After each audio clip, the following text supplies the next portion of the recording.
About the Freedoms NZ party. Now, they just seem to be announcing that they're joining up with the Outdoor and Freedoms Party. It's an umbrella situation. Thomas, how seriously should we take this? I don't know that we should take it particularly seriously at all. I mean, it's a very crowded space in that end of the political spectrum. I seem to remember at some point last year there was talk of this coalition of sorts, possibly Tamaki. Someone put their hand up for the leadership, and the other side, the Outdoors Party, said, hang on a minute. You know, there didn't seem to be much sort of coherency then. I can't imagine there might be now. Well, it seems to be a bit of a rumour that Tamaki's going to announce that he is the leader this morning, but the Outdoors and Freedoms Party already put a press release out ahead of their event this morning. It seems to be a bit of a mess, to be honest. It reminds me slightly of the Monty Python film. You know, the People's Jordanian Front will fight the Jordanian Front's People's something or other.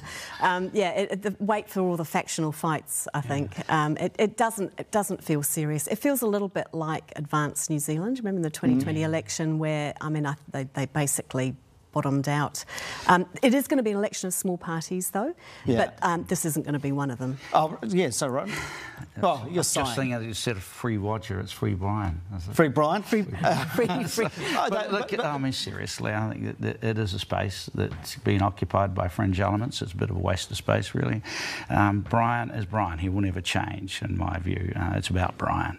It's about Brian more than anything. OK, it's not about freedom. Well, freedom, you know, they're going to learn, like everybody else who's attempted to deal with Mr Tamaki, that he sees his way, and it doesn't surprise me that he makes announcements without consulting with other people. It's just Brian. OK.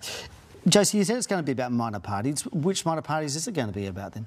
Well, I mean, clearly, Te Pāti Māori is positioning itself as a kingmaker, but it's interesting. I wouldn't rule out New Zealand First coming back. I mean, Ron might have more to say about that, and that in itself will be, I think, an interesting insight into where Māori politics is, because at the moment the Te Pāti Māori is talking as if they are the spokes party for Māori, but you know, New Zealand First is hovering around that 3-4% as well.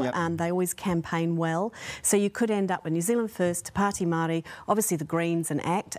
ACT is doing extremely well. The Greens are hovering. I've got to ask Ron then, as a former New Zealand First member. You're not a current one, are you? No, just checking. No, I've moved on from that. Yeah, but where does New Zealand First sit in this election? Well, I haven't spoken to people recently about where they're going, but my gut, and I've got a $100 bet with Tracy Martin that they will be back there. She really? Some money. Yeah, I think. So you're saying yes and she's saying no, or the other way around? She's saying no. She's saying no. I'm saying yes. But I think as we move forward, I agree with you, Josie. I think this is going to be an election for minor parties.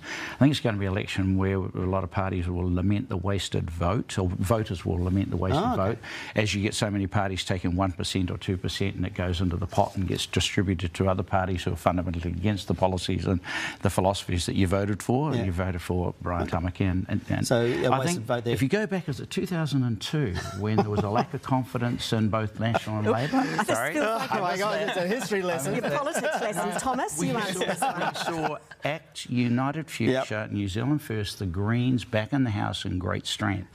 Actually, that is a really interesting point, because you know, this week we've seen National call the Labour bloc Coalition of Chaos. Now, they're betting the bank that we don't look at the potential chaos of Thomas, I just want to quickly ask you about that, because, you know, is it possible when you look at that kind of coalition on that particular side of the debating chamber that could be a coalition of chaos as well? Well, I mean... Yes. Arguably. I mean, it's politics. I mean, Hipkins has been right to point out the personnel issues that you know, National have had, and who's to say ACT won't have their own troubles and their own tensions. You know, I can tell you this. I sat on a plane yesterday coming here. You couldn't get more rural than the guy I was sitting beside. He's not voting National. He's voting ACT. And it's going to be interesting to see whether ACT bleeds enough National votes to make it impossible for National and ACT to form a coalition. OK.